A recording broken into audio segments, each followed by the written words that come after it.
CCN news एक पाऊल महाराष्ट्रासाठी। बुलढाण्याच्या मेहकर शहरातील पाखरे हॉस्पिटलजवळ असलेल्या वीज वितरण कंपनीच्या विद्युत डीपीला अचानक आग लागल्याची घटना घडली। या घटनेमुळे परिसरात एकच धांदल उडाली। स्थानिक नागरिकांनी तात्काळ हॉस्पिटलमधील अग्निशमन बंबाच्या सहाय्याने आग विझवण्याचा प्रयत्न केला। या डीपीच्या अगदी बाजूला 2 वाहने उभी होती। तसेच शेजारीच हॉस्पिटल असल्याने डीपीचा स्फोट झाला असता मोठी दुर्घटना घडू शकली असती। मात्र सुदैवाने वेळीच आग आटोक्यात आल्याने मोठी घटना टळली आहे। शॉर्ट सर्किटमुळे ही आग लागल्याचा प्राथमिक अंदाज व्यक्त करण्यात येत आहे। आग लागताच स्थानिक नागरिकांनी तत्काळ वीज वितरण कंपनीच्या कर्मचाऱ्यांना माहिती दिली होती।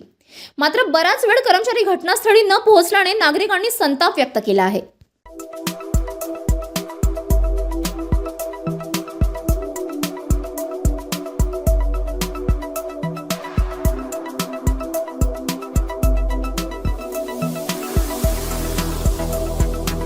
तसेच आपल्या भागातील महत्त्वाच्या बातम्या पाहण्यासाठी CCN न्यूज डेस्क चॅनलला सबस्क्राइब करा आणि बेल आयकॉन प्रेस करा।